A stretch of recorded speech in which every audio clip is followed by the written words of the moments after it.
Hi, my name is Matthew Gurtov, candidate number 5064, and this is my creative critical reflection on my magazine Sizzling Sensations.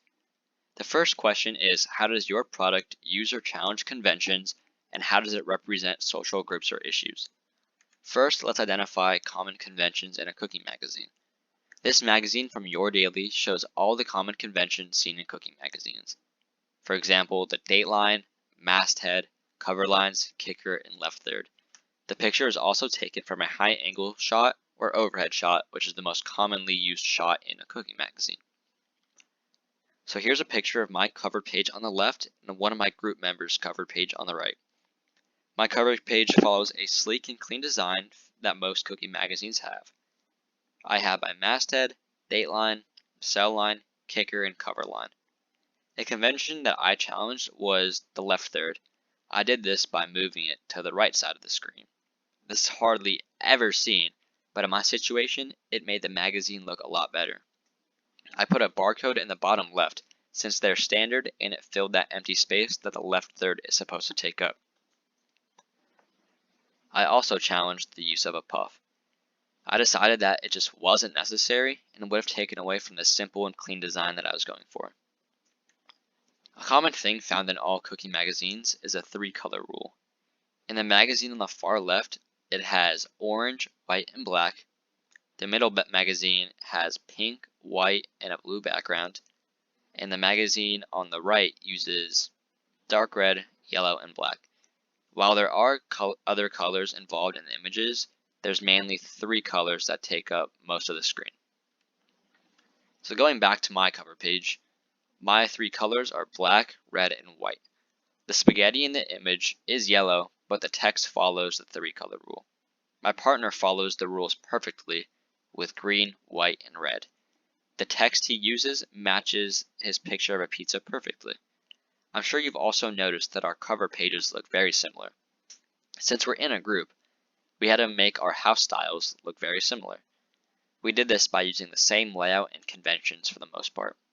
However, we challenged a common convention by using different fonts for everything besides our masthead, dateline, and cell line. While it is common to keep fonts the same throughout, we challenged this by showing that a house style can look good without matching fonts. Overall, it is a clean and simple design that most cooking magazines have. For the social group that I'm representing, my magazine represents lower class citizens that can't afford expensive ingredients and groceries.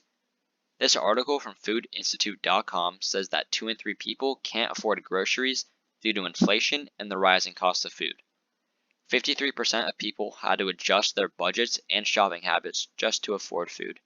In my mind, this just doesn't sit right, and I wanted to give people struggling something to help them out.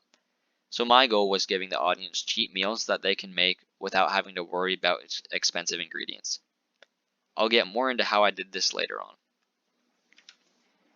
Question 2. How does your product engage with audiences, and how would it be distributed as a real media text? So before I answer that question, we need to identify who my target audience is. My audience is people on low budgets that can't afford expensive ingredients. They're also looking for time-efficient meals to make with budget-friendly options. My table of contents, for example, gives my audience a clear view of where the information they need is. For example, it shows what page to find budget-friendly meal options and tips such as how to properly take care of leftovers or how to meal prep going into the summer, things like that. In my feature spread, I show the audience 3 meals to make. I interact by showing the ingredients, the cost, the time it takes to make, and the time it takes to prep the food. A photo is shown for each picture so they know what the final product will look like. My magazine will be distributed in many ways. It can be found in grocery stores, since that is where our target audiences buy food. It'll be distributed in libraries and retail stores like Target and Walmart. My magazine will also be available online at my website sizzlingsensations.com, along with the other magazines from Sizzling Sensations.